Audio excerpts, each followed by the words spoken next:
लाला राम सेठ कभी भी आपकी बराबरी नहीं कर सकता। वो तो शायद आपके जितना भी नहीं सोच सकता। राजू और श्याम मोहन की चापलूसी भरी बातों में आ जाते हैं और उसे अपने यहाँ काम पर रख लेते हैं। चलो अब काम की बात करते हैं। तुम एक अच्छे इंसान लगते हो। हमें अपने खेत पर काम करने के लिए तुम्हारे जैसे ही एक मजदूर की जरूरत है। कल से ही काम पर आ जाना। कुछ दिन ऐसे ही बीत गए। एक दिन राजू अपने बेटे श्याम से बोला, श्याम बेटा, ये मोहन तो बहुत मेहनती आदमी है। ये अकेला ही 4 लोगों का काम कर देता है। अच्छा हुआ कि हमने इसे रोक लिया। हाँ पिताजी, आप सही कह रहे हो। मोहन बहुत मेहनती है। इसका जितना काम शायद ही कोई करता होगा। ये पूरे दिन यहाँ काम पर अकेला लगा रहता है। मोहन की मेहनत ने राजू और श्याम का दिल जीत लिया।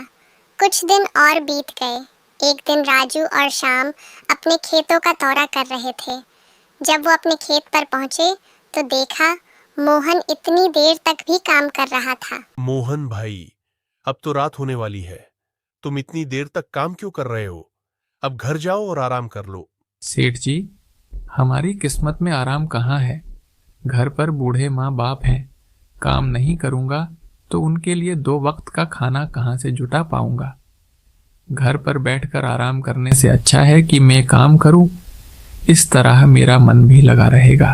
तुम बहुत मेहनती हो मोहन। आज का काम यही छोड़ दो और घर जाकर आराम करो। नहीं सेठ जी, इसकी कोई जरूरत नहीं है। मैं काम करने में ही खुश हूँ। आप लोग जाइए, मैं ठीक हूँ। ठीक है मोहन, फिर हम जाते हैं जब तुम्हारा मन करे। काम खत्म करके अपने घर चले जाना, ठीक है? इसके बाद राजू और श्याम खेत को मोहन के भरोसे छोड़कर चले गए। अगली सुबह जब राजू और श्याम अपने खेत पर लौटे तो देखा वहां पुलिस खड़ी है। पुलिस को देखकर दोनों दौड़ते हुए आए और बोले, क्या हुआ थानेदार साहब, आप यहाँ क्या कर रहे हैं? क्या यह जमीन तुम दोनों की है? हाँ थानेदार साहब, ये जमीन हमारी है।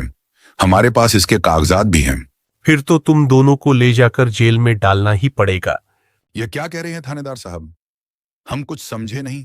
आप क्या कहना चाह रहे हैं? अभी तुम दोनों बहुत अच्छे से समझ जाओगे। वह देखो तुम्हारी जमीन से क्या निकला है।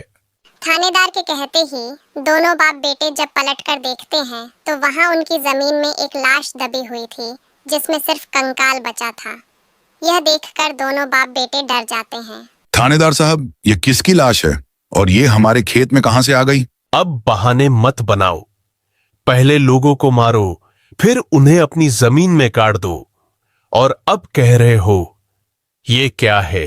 नहीं थानेदार साहब, हमें नहीं पता ये सब क्या है। ये लाश यहाँ कैसे आई, हमें कुछ नहीं पता। अब झूठ मत बोलो। अगर फांसी नहीं हुई तो कम से कम तुम दोनों को उम्र कैद की सजा तो जरूर मिलेगी। फांसी और उम्र कैद की सजा सुनकर दोनों बाप बेटे डर गए और थानेदार के सामने गिड़गिड़ाने लगे।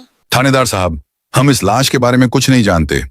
हमें नहीं पता ये लाश किसकी है और इसे यहाँ कौन गाड़ कर चला गया। इस मामले से बचने के लिए दोनों ने कुछ तरकीब सोचनी शुरू की। तभी मोहन वहां आ जाता है। अरे सेठ जी, ये पुलिस यहाँ क्यों आई है? क्या हुआ?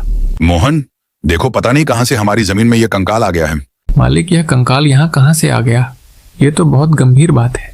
हाँ मोहन, पता नहीं ये कंकाल यहाँ कहाँ से आया है और थानेदार साहब को लगता है कि इसे हमने यहाँ मारकर गाड़ा है। अब तू ही कोई उपाय सोच जिससे हम इस परेशानी से बच सके। तीनों को आपस में फुसर फुसर करता देख थानेदार साहब ने कहा, अब कोई तरकीब मत बनाओ। तुम दोनों बाप बेटों में से कोई एक तो जरूर जेल जाएगा। अब तुम ही तय करो कौन जेल जाएगा। थानेदार साहब, थोड़ा सा समय दो, हम तय कर ले कौन जेल जाएगा। मैं बस 5 मिनट देता हूं। जल्दी से फैसला करो कौन जाएगा जेल। मोहन, राजू और श्याम थोड़ी दूरी पे जाकर बात करने लगे। देखो मालिक, दोनों के फंसने से अच्छा है कि कोई एक फंसे। आप सोचिए कौन जाएगा जेल। हम दोनों में से कोई भी जेल नहीं जाना चाहता। मोहन भाई, कोई उपाय सोचो जिससे हम दोनों इस मुसीबत से बच सके। मालिक, एक बात कहूँ, इस कंकाल को देखकर ऐसा लगता है कि इसे काफी महीने पहले जमीन में दबाया गया होगा। राजू फांसी की सजा सुनकर पहले ही डर गया था और मोहन की बात सुनते ही उसने फटाफट पूरी कहानी मोहन को बता दी। देखो मोहन भाई, सच कहूं तो ये जमीन हमने कुछ महीने पहले ही लाला राम से हड़प ली थी। राजू की बात सुनकर मोहन ऐसा दिखाने लगा जैसे उसे कुछ पता ही न हो। क्या कहा मालिक आपने? ये हड़पी थी? मुझे कुछ समझ नहीं आ रहा, जरा साफ साफ बताइए। राजू ने जमीन हड़पने की पूरी कहानी मोहन को बताई। पूरी कहानी सुनने के बाद मोहन ने कहा, मालिक, मेरे पास एक तरकीब है जिससे सांप भी मर जाएगा और लाठी भी नहीं टूटेगी।